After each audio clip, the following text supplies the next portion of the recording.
중국의 합작법인 설립한 거. 그로 인해서 좀 많은 사람들이 아두카누맘의 안 좋았던 실패가.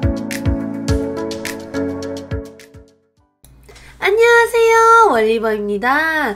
오늘은 기초 시리즈 3이에요. 1편과 2편 잘 시청하셨을까요? 1편과 2편은 다소 기본적인 이론에 대해서 다뤘다라고 한다면 이번 3편은 사실상 기업과 주가에 바로 반영이 될 수 있는 부분에 대해서 말씀을 좀 드려볼 거예요. 1편과 2편이 정말 중요한 내용이긴 하지만 다소 좀 지루했었다라고 한다면 이번 편은 조금 더 즐겁게 들을 수 있으시길 바랄게요. 제약바이오 섹터 가장 중요한 요소로 알려져 있는 게 임상 모멘텀이자 학회 모멘텀입니다. 제약바이오 업종은 그 기업이 신약 개발을 하고 있는 혹은 보유하고 있는 기술의 가치에 따라서 기업의 가치가 매겨지죠. 그렇기 때문에 그런 기업의 가치를 매길 수 있는 기술과 의약품의 데이터 공개 가장 중요하다라고 생각을 하시면 될 것 같은데요. 제약바이오 업종에서 가장 중요한 학회 중에서도 어떤 학회가 가장 중요할까요?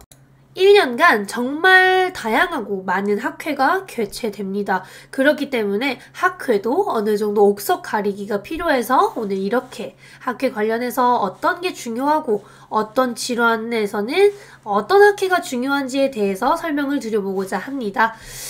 단연 1등은 JP모건 헬스케어겠죠. JP모건 헬스케어는 질환이나 기술, 그 어떤 특정 지은 것도 없이 모든 기업들이 참여하는 제약바이오 최대 연중 행사라고 생각을 하시면 될 것 같고요. 그 외에 3대 암학회로 알려져 있는 ACR, 아스코, 에스모가 있습니다. 최근 핫한 당뇨학회, 그리고 알츠하이머 학회까지 정말 다양한 학회들이 있는데요. 여기에 지금 넣은 학회들을 제외하고 서라도 정말 많은 학회들이 있으니까 이번 편 꼭 처음부터 끝까지 시청하시길 바라겠습니다. 학회가 너무 많다 보니까 이번 기초 시리즈는 1부와 2부로 나누어서 설명을 드릴 거예요. 학회별로 어떤 기업들이 참여하고 어떤 부분을 봐야 되는지 간단하게 또 설명드릴게요. 오늘은 질환별로 주요 학회 나누어 보았습니다. 관심 있으신 학회가 없다고 하더라도 양해 부탁드려요. 질환이나 기술적인 제약 없이 모든 글로벌 제약바이오 기업들이 가고 싶어하고 참여하는 JP모건 헬스케어가 1월에 개최되고요. 연중 제약바이오 학회 중에서 가장 큰 행사라고 생각을 하시면 될 것 같습니다. 그리고 6월에 있는 바이오 USA도 바이오 컨퍼런스 중에서 질환 상관없이 모든 기업들이 참여를 할 수 있는 학회라고 보시면 될 것 같고요. JP모건 헬스케어에서 미팅을 한 기업들이 6월에도 자주 만난다라고 하더라고요. 신약 개발에서 가장 시장이 큰 암에서는 글로벌 3대 암학회, 4월에 ACR, 6월에 아스코, 10월에 에스모가 있고 11월에는 면역암학회인 SITC가 개최됩니다. 4월, 6월, 10월에 있는 3대 암학회, 학회별로 조금씩 차이점이 있기 때문에 뒤에 또 설명을 드려볼게요. 그리고 최근 떠오르는 트렌드로 각광받고 있는 알츠하이머 분야도 7월과 10월에 학회가 개최되고요. 당뇨와 비만 분야는 6월에 ADA 세계 당뇨 학회가 개최됩니다. 마지막으로 제약바이오 업종이 많이 참여를 하지 않았었지만 이제는 참여를 하기 시작했고 조금씩 결과물도 보이고 있는 분야 AI는 1월에 있는 세계 최대 IT 학회라고 불리죠. CES에도 참여를 하기 시작했고요. 2월에는 AI 학회인 AAAI 학회에도 참여를 하기 시작했습니다. 이 학회들 전부 주요 학회이고 국내 제약바이오 기업들이 참여를 많이 하는 학회니까 조금씩 설명을 드려볼게요. 학회 일정만 알더라도 제약바이오 기업들 어떤 모멘텀이 있고 어떤 부분을 기대해야 하는지 먼저 알 수 있는 거니까 꼭 이 학회들의 주요 타임라인 알고 계시면 좋을 것 같습니다.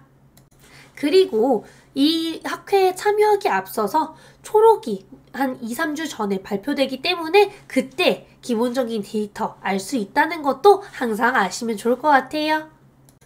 연중 가장 큰 행사이자 가장 중요한 JP모건 헬스케어에 대해서 간단하게 설명을 드리도록 하겠습니다. JP모건 헬스케어는요, 매년 1월에 개최되는데요. 그런 만큼 연초에는 제약바이오 기업들에 대한 기대감이 많이 올라오는 경향이 있습니다. 1년 중 가장 크기 때문에 글로벌 제약바이오 기업들이 다 참여를 한다. 그 중에서도 빅파마들이 정말 많이 참여를 하는 분야입니다.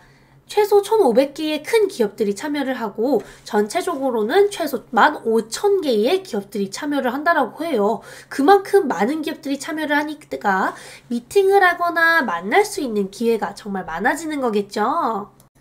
그리고 코로나 때 2, 3년간 비대면으로 진행이 되었었는데 올해를 기점으로 다시 대면으로 전환이 되었다는 점도 제약바이오 기업에 굉장히 좋은 요소로 작용이 되었었습니다. 사실 JP모건 헬스케어에 참여하는 기업들은 많지만 메인 트랙으로 참여를 하는 기업은 많지 않습니다. 국내에서는 유일하게 항상 메인 트랙에 선정이 되는 기업이 삼성바이오로직스가 있겠고요. 공식 초청을 받는 기업 또한 많지 않습니다. 항상 10곳 내외인 거 감안해보면 사실상 초청받기 정말 어려운 학회라는 거라는 거 아실 수 있겠죠. 그래서 대부분의 제약바이오 기업들은 1인 입장권을 받습니다. 초청을 받지는 못하지만 그냥 행사에 참여를 해서 많은 기업들과 만나는 걸 주로 하는 거겠죠. 그래서 국내 기업들은 콘퍼런스 기간에 바로 옆에서 개최가 되는 미국 바이오텍 쇼케이스에서 데이터 발표를 하는 경우가 굉장히 많습니다. 어찌됐든 JP모건 헬스케어 옆에서 개최가 되다 보니 여기서 글로벌 빅파마들이나 투자업계 관계자들에게 기업 소개를 발표하는 것이 가능하게 되거든요.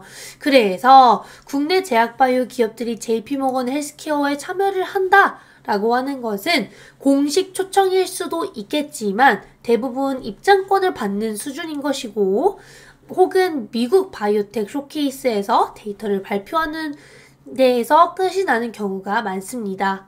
2월에 있을 바이오 USA에서 한 번 더 만날 수 있는 기회가 되겠죠. 그래서 JP모건 헬스케어는 대부분의 기업들이 참여를 합니다. 여기서 참여는 간다라는 걸 뜻하니까 기사 조심하세요. 이제 두 번째로 질환과 기술적인 측면 다 상관없이 모든 글로벌 제약바이오 기업들이 참여를 하고 싶어하고 참여를 하는 바이오 USA입니다. 바이오 USA의 또 다른 이름 바이오 인터내셔널 컨벤션이죠. 바이오 USA 뿐만이 아니라 바이오 코리아, 바이오 차이나 다양하게 진행이 되는데 바이오 USA가 가장 인기가 많다라고 합니다. 매년 6월 초에 개최가 되고요. 최소 9,000개의 기업 그리고 70개국이 참여를 합니다. 바이오 USA 참여 기업은 사실상 기업들이 그냥 간다라고 했을 때 참여를 할 수 있는 부분이기 때문에 아까 JP모건 헬스케어와는 사뭇 다릅니다.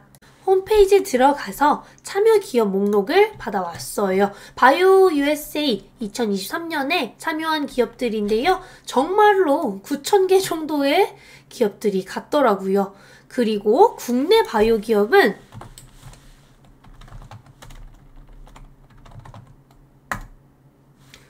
(545곳) 생각보다 많은 기업들이 이번에 참여를 했습니다.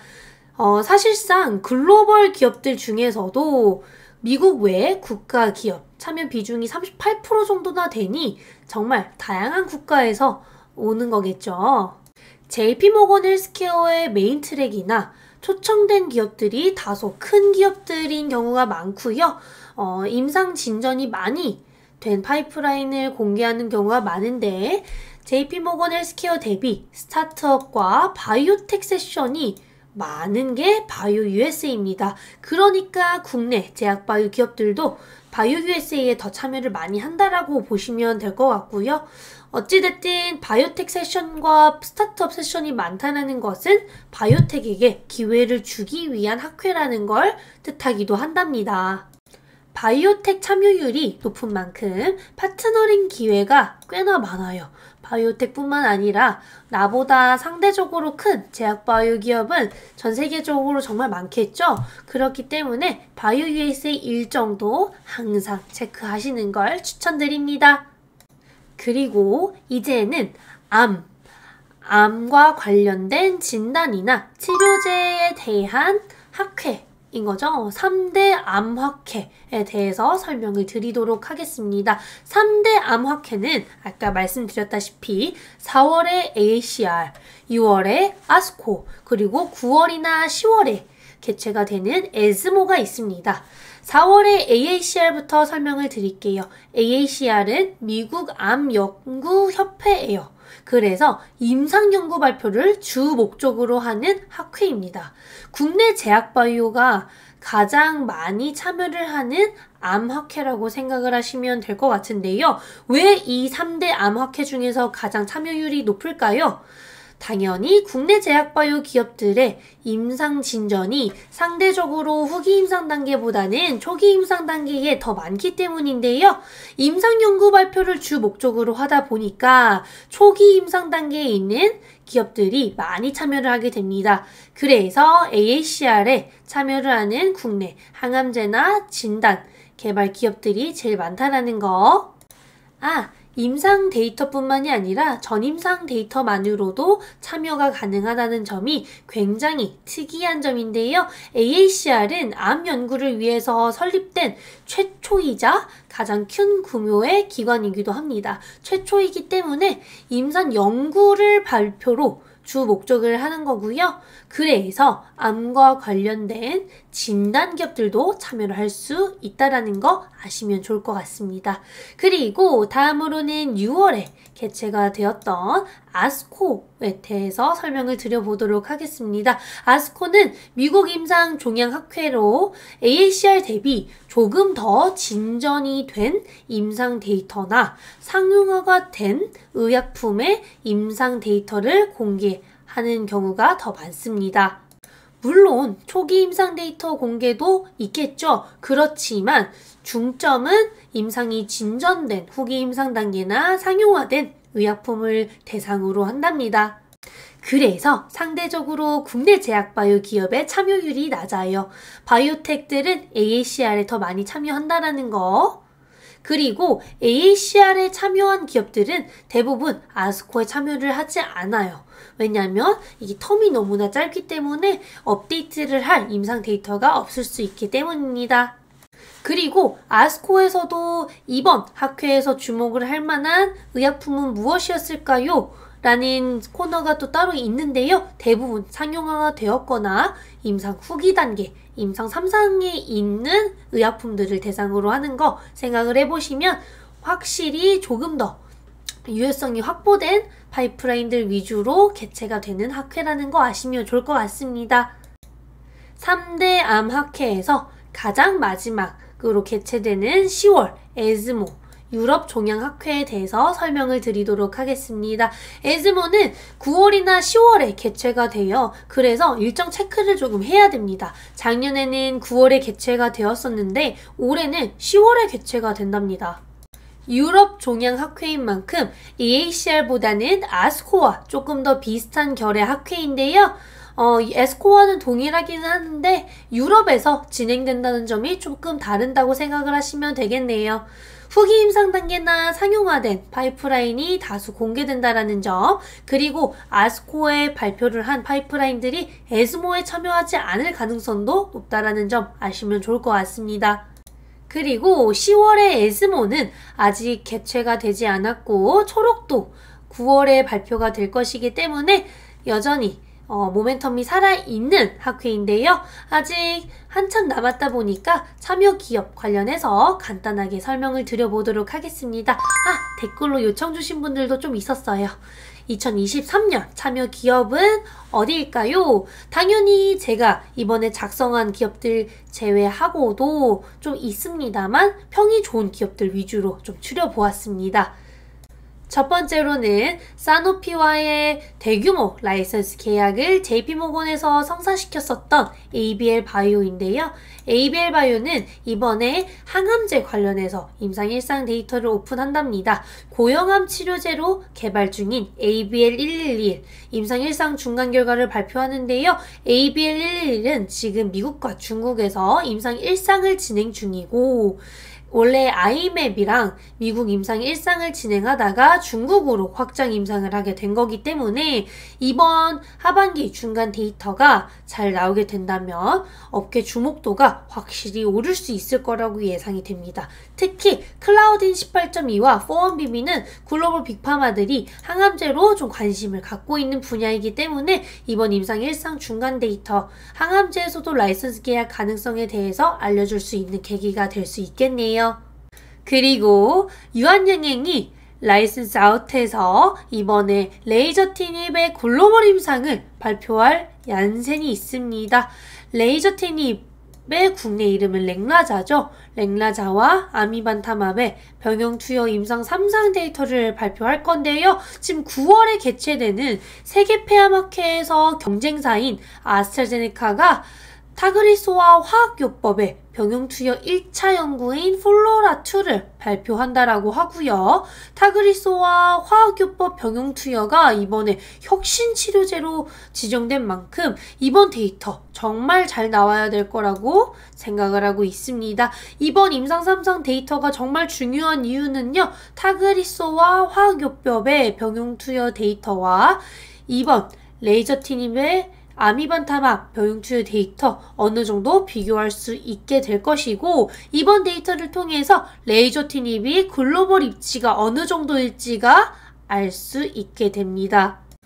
지아이노베이션은 최근 라이선스 계약 가능성으로 관심을 되게 많이 받고 있는 바이오 기업인데요. 지아이노베이션의 면역항암제 GI101은 CD4랑 인터루킨2 변이체의 기능을 동시에 가진 이중융합 단백질 임상 1상 결과를 발표한다라고 합니다. 단일 면역관문 억제제 또는 인터루킨2 제제의 단점을 극복하도록 설계가 됐다라고 하니까 이번 임상 데이터 엄청 중요할 거라고 예상이 되고 있어요. 공동 임상 협력사인 머크도 이번에 임상 관련해서 어느 정도 업데이트가 있을 수 있다라고 하니까 GI101 어느 정도로 잘 나올지 기대해볼 만하다라고 생각을 하고 있고요. 퓨처캠의 경우도 방사선 의약품 국내 대장 기업인 만큼 이번 전립선암 항암제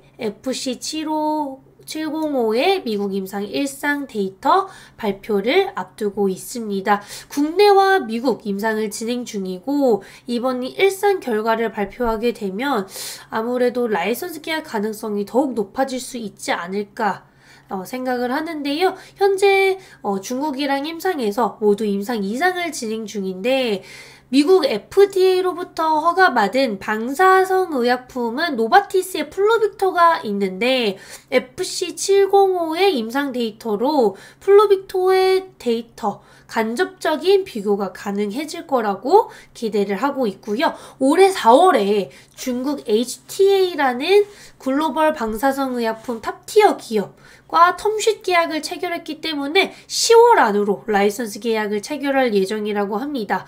이 기업이랑 진단제도 이미 계약을 한 과거가 있기 때문에 무리 없이 라이선스 계약도 가능할 거라고 생각이 되는데요. 이번 결과 발표가 조금 더 그 라이선스 계약에 좋은 영향을 끼칠 수 있을 거라고 기대를 하고 있습니다.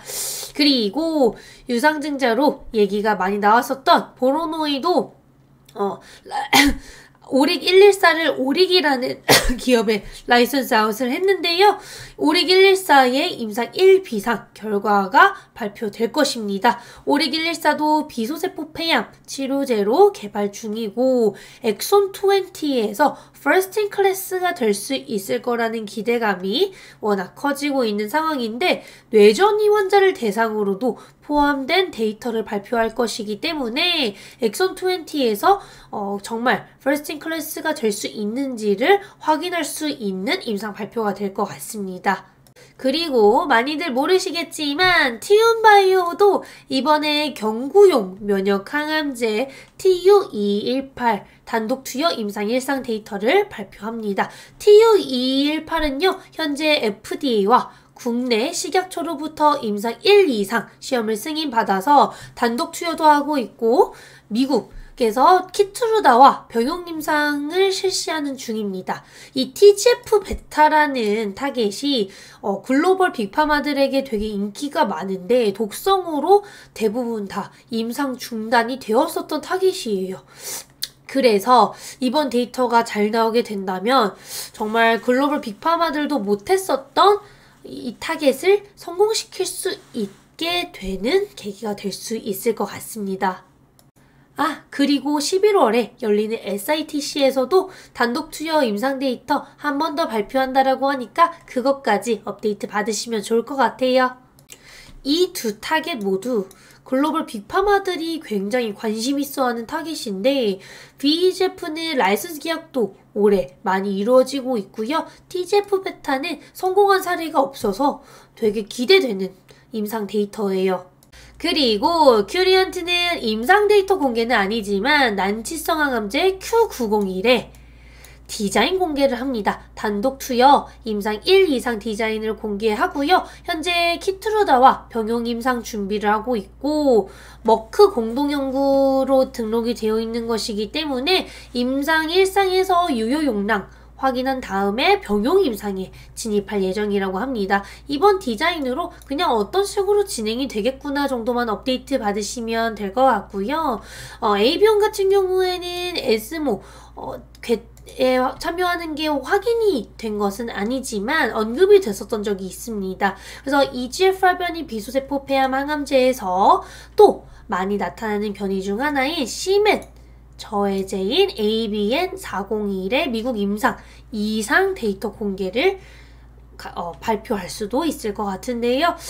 CMET 저해제가 사실 인기는 많은데 정말 First in Class로 관심을 많이 받은 기업은 없습니다. 지금 경쟁 약물로는 독일 머크의 테포티닙과 노바티스의 칸마티닙이 있는데요. 에이비온의 ABN401이 유효성에 있어서는 비슷한 수준인데 안정성에 있어서는 거의 10배 정도 더 월등하다라고 합니다. 그런 걸 고려했을 때 이번 임상 데이터 공개를 통해 아스트라제네카나 다른 EGFR 변이 타겟 항암제를 개발 중이거나 개발한 기업들과의 파트너십 관련해서 알 수 있지 않을까 기대를 해볼 만할 것 같습니다. 오늘은 모든 질환과 기술에 국한되어 있지 않고 참여를 할 수 있는 JP모건 헬스케어와 바이오 USA 그리고 3대 암호케인, AACR, 아스코, 에즈모까지 알아보았습니다. 다음 시간에는 SITC와 더불어서 알츠하이머, 당뇨, 그리고 AI 학회까지 어떤 게 중점으로 다뤄지는 학회인지 알려드리고요. 관련된 중요 요소들 말씀드려 보겠습니다. 오늘도 시청해주셔서 감사하고 질문은 댓글로 부탁드릴게요. 안녕!